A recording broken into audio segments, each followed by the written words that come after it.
Go with Dimesh from Sky. Morning. Good morning. Normally when I ask you this first question, it's not great news, but I'm hoping it'll be better news this time. Can you give us any team news for tomorrow?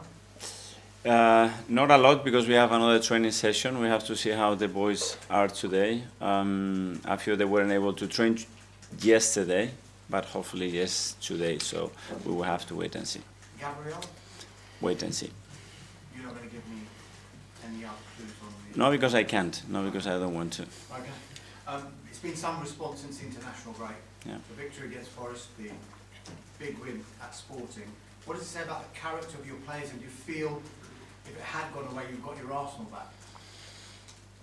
Well, I don't link character to winning. You know, this team showed an unbelievable character against Inter, and we lost. Showed unbelievable character against Chelsea, and we were the better team. We didn't manage to win.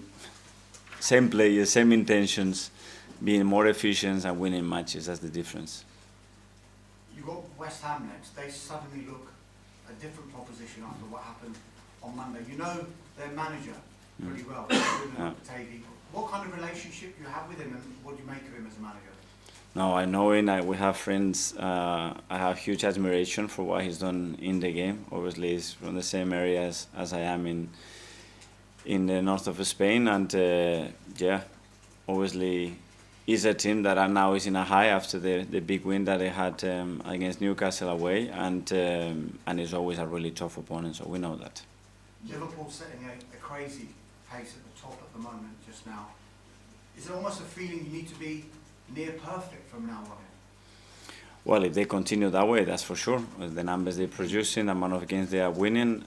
But again, it's just the focus is on us, you know, and maintaining the consistency, especially in performances. That's going to give us the right to win a lot of games, keep the availability in the squad, keep everybody together.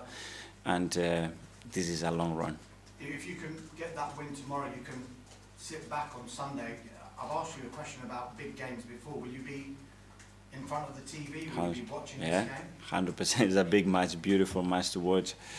Two of the best teams in Europe facing each other. Competition for us, so big one. Do you have a preference on who you want to win? Yeah, Arsenal tomorrow. That's the preference. Then we will see something that we cannot control. Just final one for me. Next 13 games, aside of any cup draws, only one is outside London, and it's the Brighton game away. Given the number of fixtures that you have during this period, could that be a positive for Arsenal and an advantage? Well, less traveling is always better. It is crazy that we have that many games so close to us, and I think it helps because the amount of games that we have to play in that period is very high as well. Thank you. Thank you. Cyril from the Premier League. Hello. With Zinchenko, Tierney and Calafiori all seemingly fit for now, will we see Lewis-Skelly have any midfield opportunities? Well, that's an option. Obviously, he can play in three different positions. He can play as a holder, he can play as a left attacking midfielder. So, yeah, gaps for him. There's a lot of fluidity in your attack. They pass in a lot more triangles on the right-hand side with Odegaard, Saka, Timber sometimes, compared to the left. We've seen Havertz and Martinelli get on the end of those crosses and passes. Or would you also like to see in the future a little bit more overloading on the left? Or is your plan of attack always going to be overloading on the right? No, not always. In relation to the opponent, it's in relation to the chemistry and the qualities of our players, and in relation to the opponent, we will do different things. Yeah. And you just mentioned Higgins coming back off a big result against Newcastle. Specifically, what you've seen of West Ham so far this season, what do you think will cause you problems? What have you seen in their strengths and their style of play? Well, various ways to create big problems. They are a really physical side, really good in direct play, attacking second balls when they have to dominate the game through the ball, or they have a space. A really dangerous team, set pieces, and then the individual quality that they have. The front players can create in any moment, any situation to cause you trouble, and they are really well coached.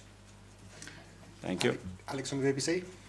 Hi, Mikel. Hi. But before the Nottingham Forest game, you said the players they wanted to win more than anyone. Now, after a really really good week, 2 back-to-back wins. What's the feeling amongst the players now? Well, really good. Obviously, winning lifts the energy, the confidence up. There were 2 big wins as well for us, and now it's about consistency, getting that momentum that we are in, take it even further against a really good opponent tomorrow, and try to replicate the performance to win the game.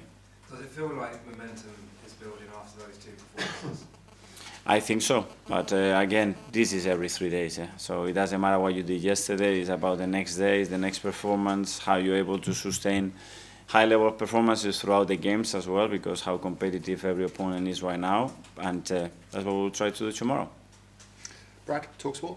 Hi Mikel, Hi. hope you're well. I know you've been asked a lot about Martin Odegaard's performances since he came back into the side, but the level he's playing at, especially after that injury, so impressive.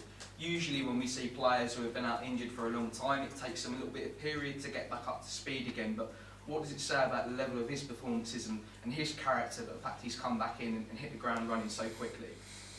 Well, the way he prepared himself, how much work he put with all the physios, medical department, to get in the best possible condition to face the period and the importance of the season that we are in at the moment, and to hit the ground running. He was, I think, exceptional since the Chelsea game, and he's been very consistent the last 3 games. For you as a coach, having a player like that in your side must make your life a little bit more easier in some way. Yes, I think good players that are so consistent, so reliable, that can take the game to a different level, make the players better around him. That's a huge quality of Martin, and yeah, he's been missed. William Saliba made 100 appearances for Arsenal in the week. There might have been a time a couple of years ago when he was out on loan where some Arsenal fans might not have thought they would have seen him in an Arsenal shirt, but what have you made of his performances and reaching 100 appearances for the club? Well, at his age, the consistency, the quality of the performances is incredible. It's not easy. It's a really tricky position to play in this league. I think he has created a magnificent partnership as well, and big credit to Big Gabi as well for that, because I think he's really important for him to be able to play at the level that he's done, and yeah, a great player to have, obviously. And last one, Timber's performance in the week, really, really impressive. It must be good for you to have him back down fit, especially with Ben White injured for a long period of time. Yes, for sure, and at that level as well, and we know what he can produce. Again, a player with exceptional qualities, a lot of leadership. You see the courage, and with the intention and the purpose that he plays with, and that's very contagious. So he's a player that still has many other layers and levels to go, and very happy to have him. It's great. Best of luck tomorrow. Thank you. Simon, Evening Standard. Mikel, can I Hi. just ask you about Raheem, who was obviously going to come on Yeah. the other night, just how he sort of reacted to that? Nothing. A smile on his face. Fortunately for me, you know, it's things that happens in football. Unfortunately, it happened to him, and he reacted the best possible way, which is understanding. He's been a long time in the game, and he knows that this is something that I cannot control. How do you feel that move's gone so far? Maybe we haven't seen him as much as I think some supporters thought they would. I would like to see him more, to be fair, and this is down to me. You know, he's trying his best, his application, his commitment around the team has been exceptional, and now it's time for me to give him more minutes. Do you feel like this run now, obviously where it's the busy sort of festive period, we might see more of Raheem, this could be his chance? That's the intention. That's why I put him again against Forest. That's why I wanted to put him against the Sporting, and now getting him in that rhythm, because he can really impact the team as well. James, ESPN. Hi, Mikel. Hi. Just sort of on the title race in general, obviously City in Europe in midweek lost a 3-goal lead. They've not won in 6 games now. What have you made of that? I'm just not used to seeing Man City this sort of vulnerable.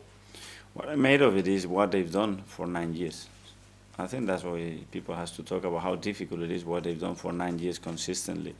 And yeah, a bump, everybody has a bump.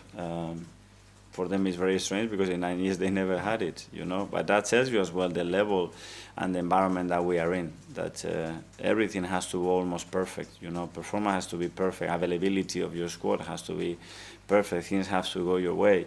And the opposition, that the level is different and it's so hard to win. Do you feel then that the run that they're on at the moment is given everyone else a sense of opportunity? I do not think everybody's just dealing with his own business, that we have enough is so hard, and what the rest are doing is not really a matter now. I mean, you obviously want to beat West Ham anyway, but on a weekend when the top two defending champions and the leaders play each other, it must be an extra motivation to make sure you've got that win in the bag, and then you can sort of sit back and watch that. Well, it's a motivation to win our game, because that will put us watching that game on Sunday in a much better position. So that's the task. Go to Nick at the back. Hi, Miguel. Hi. I'm just wondering how you sort of unwind after the game or in between games, because when you came to speak to us in Portugal, you were still very animated. It was quite soon after the game. We saw the sort of stress that Pep was under after his match when he was talking to the media. It must be very difficult to sort of decompress and then get up again. What's your sort of process? I don't know. I think winning always helps to decompress and decompress in the right way. Yeah, sometimes it takes a few hours depending on the performance, the feeling you have after the game. It takes a few days. It's normal. It's a lot of emotion. We are so passionate and loving about what we do. We care a lot about what we do, and we wanted to do it at our best. And that's where the emotion plays a big part of that. And do you sleep well after matches like that in the week? We go quite late, but yeah, not a lot of hours, but quite deep, I think. Okay, last couple in the live. First, Ruben from PA. Hi, Mikel. Hi. There was a bit of concern about Pep after the final game and his sort of well-being, how he was coping with defeat. As a friend of his, is that something you want to reach out to him? Are you concerned about him?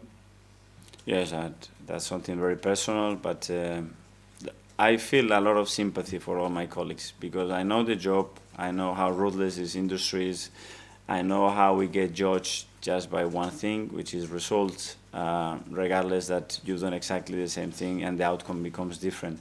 We have to deal with that. I know how difficult it is, because personally I've been through that a lot, and every defeat obviously is super painful, and that's it. And then just put some perspective into it, like we always do, and move on, because it's always another game.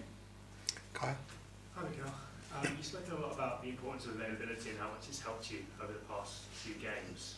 I just wonder, because towards the end of last season, you had a near fully fit squad, and that wasn't an accident. That was a big effort from your medical team and from yourself and all the analysts.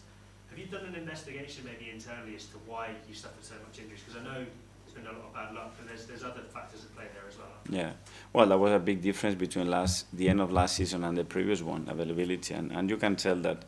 Yeah, we do research not only when we have injuries, but when we don't, because people tend to look very deep at things when there is a problem. When it's going everything very good, dig in there, because maybe you are doing things that are actually impacting what is actually happened. We've done a lot. I think not changing much. It's true that certain players, obviously, they come from a position where they have played over 130 games in 2 seasons, but a lot of things, they've been impact, and they've been joints, which is not related to muscle injuries and things that you can tweak more, and it's more difficult to control, I think. And just separately on Thomas Partey, you said in midweek he's playing some of his best football, and he's out of contract at the end of the season. You said that you'd like to open talks with him potentially about extending that. Is that still your position? Would you like to talk to him? Yeah, we'll have the right time to discuss about this situation. He's showing consistency at the highest level, again, because his availability and the way that he feels physically is able, is allowing him to do that, and I'm very pleased with that.